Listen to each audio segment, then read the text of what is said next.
Welcome to Manifest It Like a Woman, where we talk about wisdom, wildness, becoming, a podcast for the woman unfolding. My name is Amber Turner, and I am your host. And in this podcast, we explore the sacred and sometimes messy intersection of womanhood and feminine spirituality. Through poetic musings, honest reflections, and a wild woman wisdom, we unravel the beauty of becoming, not as performance, but as birthright. This is a love story between you and the woman you're becoming. Let's get into the episode. Ever notice how you never see your friends post anymore? Or do you feel like your creativity gets buried amongst the many posts that are out there on social media? Or do you feel like you're giving energy into a system and not getting much in return? Has social media become the patriarchy in disguise? That's what we're going to talk about. So hi and welcome. My name is Amber Turner. I am the host of Manifest It Like a Woman, the podcast. So this is going to be a podcast, and we're going to talk about, has social media become the patriarchy in disguise? And so I'm excited to share that I have started a Substack because I love to write. I love to share my musings and my poems and the things that I come up with in meditation. I have started a Substack, and if you're interested in that, I'm going to leave the link below. And I wanted to share this thing about, has social media become the patriarchy? So it's an essay, or has a social media become the patriarchy in disguise? And so it's an essay. And so I wanted to share with you guys. And so I'm just going to read it, and you can share your thoughts if you want to, or you don't have to. I'm going to share the audio version on Substack as well as the written essay. So if you want to go back and read it, you are definitely welcome to read it as well. Has social media become the patriarchy in disguise? When people hear the word patriarchy, they often imagine men ruling over women. When they hear matriarchy, they imagine the opposite, women ruling over men. But that's not really what either means. At its root, patriarchy is about hierarchy and centralization.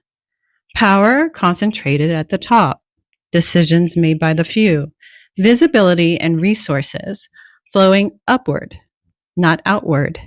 It benefits a small elite and diminishes the many. And here's the kicker. It doesn't serve men either. Patriarchy makes men expendable, sent to war, pushed to perform, valued for output, not humanity. Matriarchy, on the other hand, is not women in charge. It's community and reciprocity. It's decentralization. It's the circle. The tribe where men go out to gather seed, but women use intuition to know when and where to plant, where wisdom and rhythm guide expansion. Everyone belongs. No one is expendable. As one of my favorite sayings goes, you can't get wet by the word water. It doesn't matter what you call it. Centralization versus decentralization, patriarchy versus matriarchy. The reality is in the pattern, the algorithmic patriarchy. Look at social media today. What was once marketed as community has morphed into a digital monarchy. The algorithms mimic patriarchy almost perfectly. Hierarchy of power, visibility flows to the top, those with millions of followers, those who pay to play, those deemed profitable by the system. Invisibility of the margins. Everyday voices, even your own friends, are buried beneath promoted strangers and ads. You log in to connect, but you are fed those you never asked for. Pay for visibility. Attention is bought and sold. Just as in patriarchy, wealth buys more power. Here, money buys more reach. Extraction of energy. You're scrolling your data, your creativity, harvested to feed the system. You are not the customer. You are the product. And let me ask you this. Have you ever felt like your posts, your art, your voice were quietly pushed down while others, louder, bigger, richer, floated to the top? That feeling isn't your imagination. It's the design. The matriarchal alternative. What would a matriarchal or decentralized social space look? You'd see people you actually chose to see.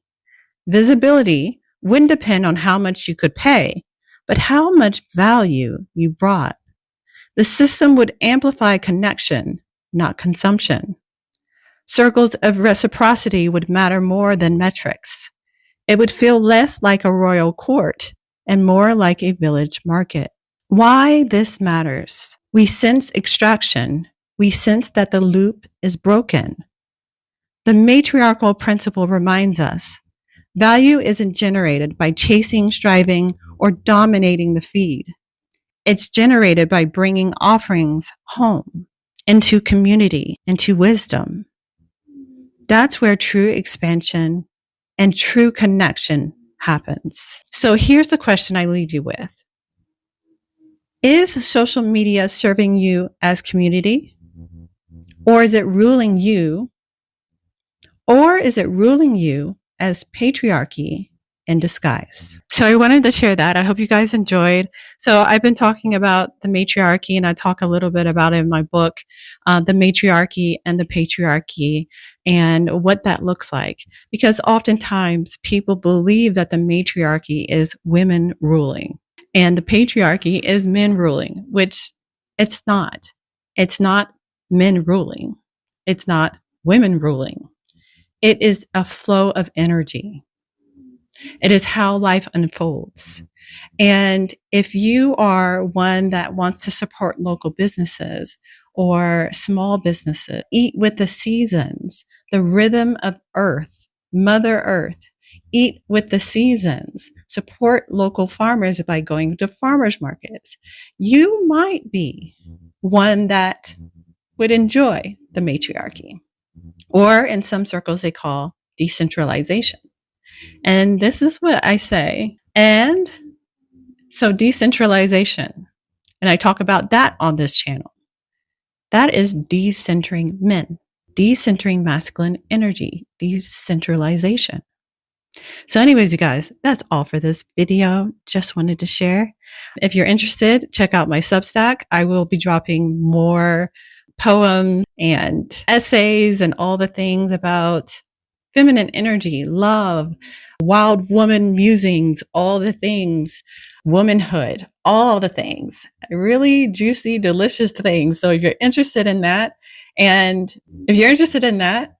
I bet you'll like it over there. Also, I talk about the love story of life. So I love romance. I love love stories. And so that's another thing that I like to write about is life is my man. Life is my man. And so love stories. So you're interested in those kind of stories and essays and poems and parables. I like to do parables as well. That's how I feel into what's going on with this beautiful thing we call life. Definitely check me out at Substack. Anyways, you guys, that's all for this video, and I will check you in the next one. Peace.